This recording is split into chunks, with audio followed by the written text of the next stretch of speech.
Ang subdivision na pupuntahan natin ngayon ay dito lang ito sa Barangay Bulak, Santa Maria, Bulacan.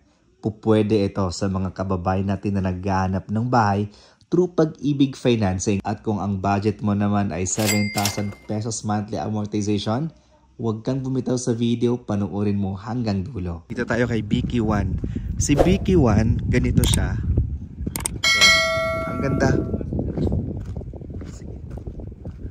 Okay, pwede na pumasok. Sige, pasukin na natin. Ang ganda oh. Sa facade pa lang guys, ang ganda ng facade niya. Ayan guys oh. Sobrang ganda ng facade. Naka-tiles yan, ganyan na yan. Tapos painted. Ipipaint na lang yan.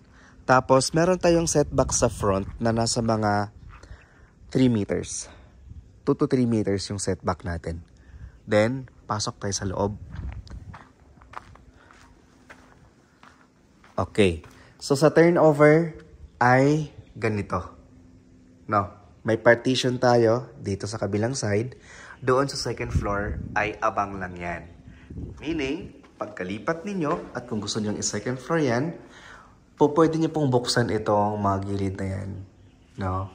Para kayo na ang bahala maglagay ng buhos. Kasi ang price nito ay wala pang 2 million pesos. Mamaya i-discuss ko po sa inyo kung magkano po yung buong presyo nito. Tapos, ayan, ganyan na po siya. May mga bintana na tayo sa taas. Nga lang, syempre wala pa tayong second floor. So kung wala ka pang budget, as is ka muna dito kasi malaki naman. Meron tayong isang kwarto dito sa baba. Okay? Malaki na rin po yung kwarto natin. Tapos, ito yung ating living area. Tapos dito naman sa side na to is yung ating dining area and as well as yung ating kitchen area. Medyo upgraded na nga siya, no? Kasi naka-tiles na rin to. Yung kanyang CR. Ayan. Tapos, meron tayong setback sa likod na nasa 2 meters din naman ito. Ayan. So, hindi rin siya cemented yung likod natin. Ayan yung ating taas. Okay. So, silipin natin yung ibang bahay dito.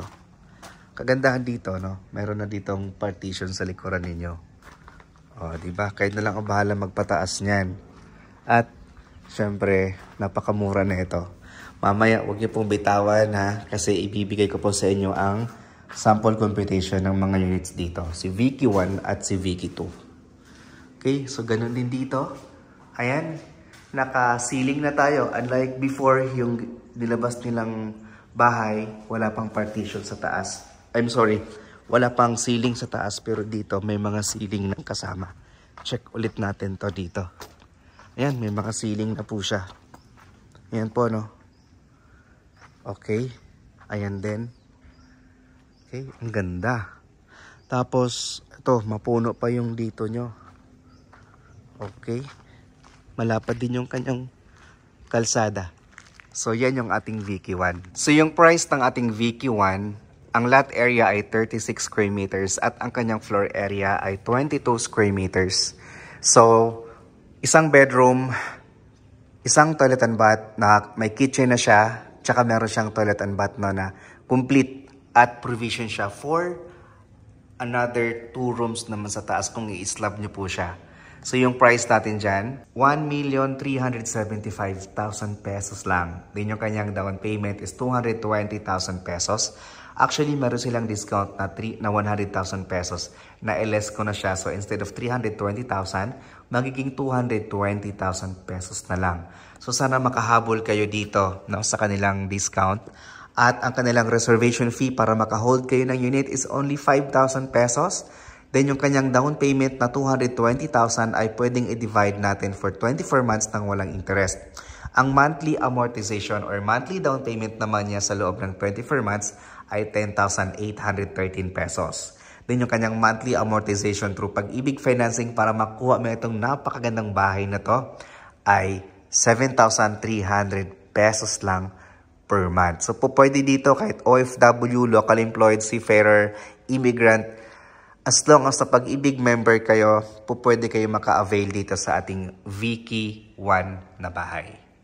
So for more details po about this project, trippings and reservation, I-dial niyo po yung mga number na naka-flash dyan sa inyong screen. And if you are new to my channel, kindly click that subscribe button at hit mo na rin ang notification bell para pag mayroon kayong bagong videos na tulad nito, ay agad namin kayong ma-notify. Again, this is Rog Camacho, your licensed real estate broker. Thank you so much for watching and God bless.